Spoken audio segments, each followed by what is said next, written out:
Theory ক্ষেত্ৰত আজিৰ পৰা তিনিদিনীয়া কাৰ্যসূচীৰে আমাৰ সাংস্কৃতিক মহোৎসৱ আৰম্ভ হৈছে। পোনপ্ৰথমবাৰৰ কাৰণে অসমৰ খিলঞ্জীয়া জনগোষ্ঠী তিৱা জনগোষ্ঠীয়ে তেখেতসকলৰ যি সাংস্কৃতিক সম্ভাৰ সেই সম্ভাৰক বিশ্ব দৰবাৰত প্ৰতিষ্ঠিত কৰিবৰ কাৰণে উঠি অহা প্ৰজন্মক হেৰাই যোৱা সংস্কৃতিয়ে উদ্বুদ্ধ কৰিবৰ কাৰণে এটা প্ৰয়াস ৰখা হৈছে। এই প্ৰয়াসত আমাৰ 29, 30, 31 মাৰ্চ 2024 বৰ্ণাঢ্য কাৰ্যসূচী ইয়াত লোৱা হৈছে।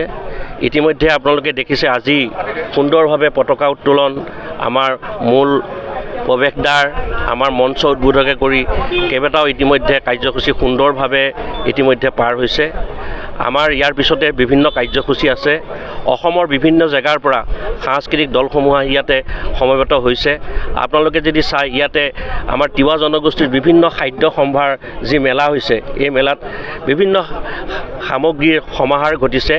আমি সুখী হৈছোঁ যে আজি সুদীৰ্ঘ দিনৰ পিছত তিৱা জনগোষ্ঠীয়ে পোনপ্ৰথমবাৰৰ কাৰণে এই সাংস্কৃতিক মহোৎসৱ আয়োজন কৰিছে। এই সাংস্কৃতিক মহোৎসৱৰ অভ্যৰ্থনা কমিটিৰ সভাপতি তথা মৰিগাঁও সমষ্টিৰ সন্মানীয় বিধায়ক ৰমাকান্ত দেৱৰ বলিষ্ঠ নেতৃত্বত আৰু কাৰ্যকৰী সভাপতি তিৱা সাহিত্য পৰিষদৰ মুখ্য কাৰ্যবাহী সদস্য শ্ৰদ্ধাৰ জীৱন চন্দ্ৰ কোঁৱৰদেৱৰ যি মুখ্য বলিষ্ঠ পদক্ষেপ, এই পদক্ষেপত আগত ৰাখি দুইজন নেতাৰ সান্নিধ্য লাভ কৰি সমগ্ৰ তিৱা জনগোষ্ঠীৰ লগতে অন্যান্য জনগোষ্ঠীয়েও ইয়াত আমি উবুৰি খাই পৰিছোঁ।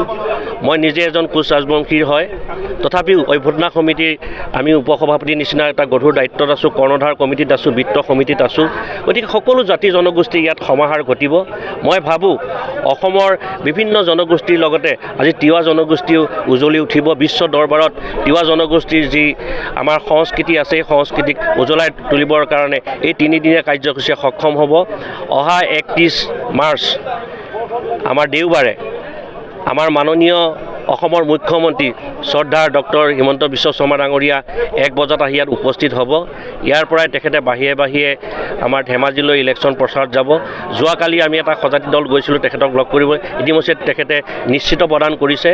দুপৰীয়া ঠিক 1 বজাৰ লগে লগে আমাৰ সমগ্ৰ মৰিগাঁওবাসীয়ে নহয়, অসমৰ বিভিন্ন জেগাৰ পৰা যিমান আমাৰ প্ৰতিনিধি বা যিমান কৃষ্টি দলসমূহ সকলোকে সম্বোধি মাননীয় অসমৰ মুখ্যমন্ত্ৰী মহোদয় ইয়াত ভাষণ ৰাখিব। মই আশা কৰিছোঁ তেখেতৰ জাতি জনগোষ্ঠীৰ প্ৰতি তেখেতৰ যি দায়বদ্ধতা, তেখেতৰ মৰম চেনেহ ইয়াত সম্পূৰ্ণ ইয়াত উজ্বলি উঠিব। আমি ইয়াকে আশা কৰিছোঁ। আমি সকলোকে আহ্বান জনাম যে এই তিনিদিনীয়া বৰ্ণাঢ্য কাৰ্যসূচীত সকলোৱে যেন আহি অংশগ্ৰহণ কৰক, সকলোৱে সহায় সহযোগিতা আমি কামনা কৰিছোঁ।